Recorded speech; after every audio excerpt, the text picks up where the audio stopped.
A baby elephant can walk within 20 minutes of being born. A baby giraffe falls 6 feet to the ground and stands up within an hour.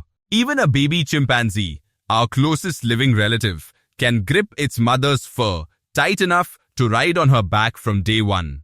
A human baby can't lift its own head. It can't focus its eyes past about a foot. It can't regulate its own body temperature. For over 60 years, science has had a tidy explanation for this. It's starting to fall apart, and what's replacing it is stranger and more interesting than the story you were taught. Here's the version you've probably heard. Humans stood upright. Standing upright narrowed the pelvis. Brains kept growing bigger. So childbirth became a bottleneck. Evolution's fix: eject the baby early, before the head outgrows the exit. This idea is called the Obstetrical Dilemma, coined in 1960 by anthropologist Sherwood Washburn. It's been repeated in documentaries, textbooks, and articles for 6 decades. Here's what most of those don't tell you. Inside anthropology right now, this theory is under serious attack. If the pelvis theory is right, there's a clean way to test it. Find 2 animals, same family, similar brain size, similar way of moving, but one is born ready to move and one is born helpless. If pelvis shape alone explains helplessness at birth, their pelvises should look dramatically different. Researchers actually ran this test, not on primates, on rabbits and hares. A hare is born furred, eyes open, ready to run within hours. A rabbit is born blind, naked, and helpless. Same family. Very different starting points in life. The pelvis data didn't cleanly support the old theory the way anthropologists expected, which means the narrow pelvis story might not even hold up in animals that aren't bipedal at all. Let's get specific, because the numbers here are wild. In most primate species, a newborn's brain is already 43% of the size its brain will be as an adult. In humans, just 28%. That's a huge gap. But here's the twist that breaks the simple story. Human babies are not small. A newborn human weighs roughly double what a newborn chimpanzee weighs, even adjusting for the mother's body size. So the baby isn't small enough to slip out easily. It's actually large. The brain is just behind schedule. That's a completely different puzzle than the baby doesn't fit. It's not a size problem. It might be a scheduling problem. If it's not bone geometry, what's actually setting the birth date? A newer idea says fuel. It's called the egg hypothesis, energetics of gestation and growth. Here's the claim. A pregnant woman's body can only sustain output up to roughly 2.1 times her normal resting metabolic rate. That's the ceiling. Not a soft guideline, a hard physiological wall. As the fetus grows, its energy demand keeps climbing. The moment that demand hits the mother's metabolic ceiling, birth begins. Not because the skull is too wide, because the fuel tank hit empty. Under this model, a human isn't born premature.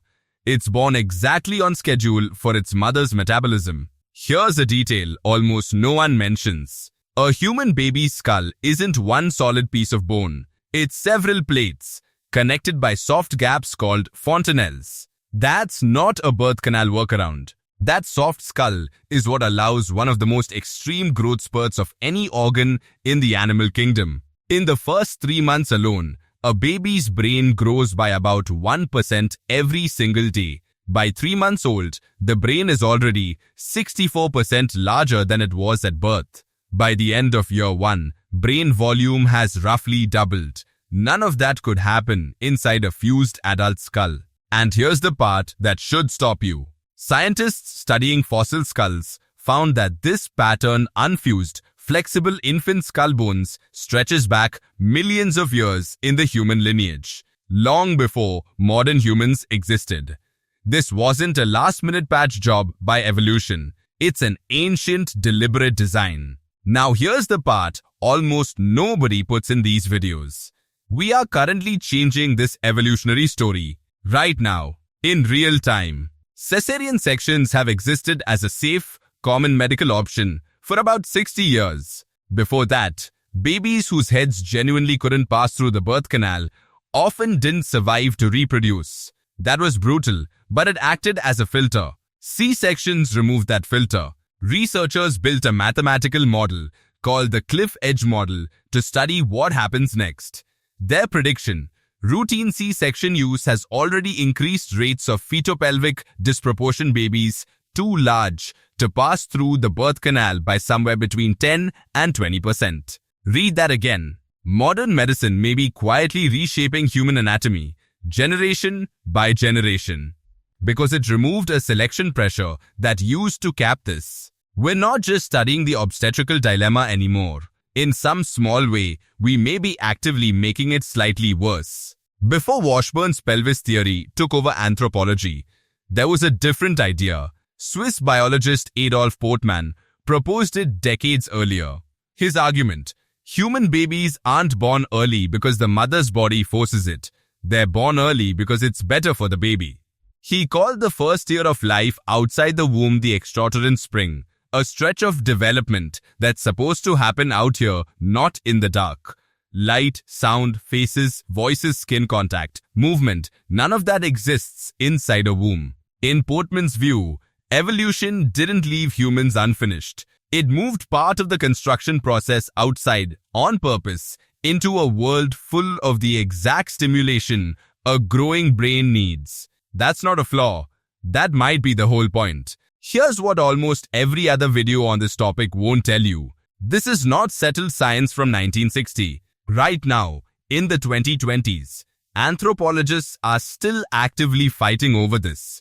Some researchers have called for the obstetrical dilemma to be rejected outright.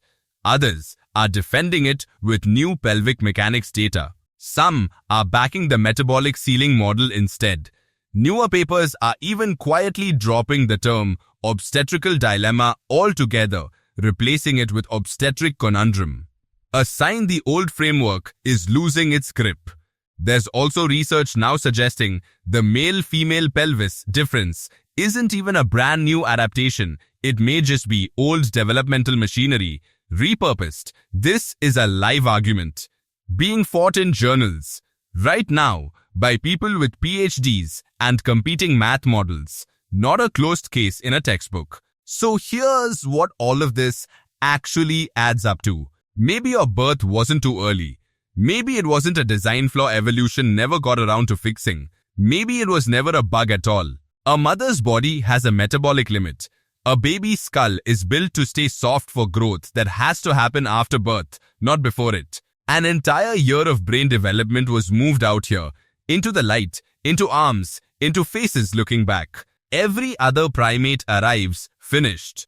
Humans arrive as a work in progress. And the deeper you look into why, the less it looks like a mistake. It looks like the exact reason we became human at all.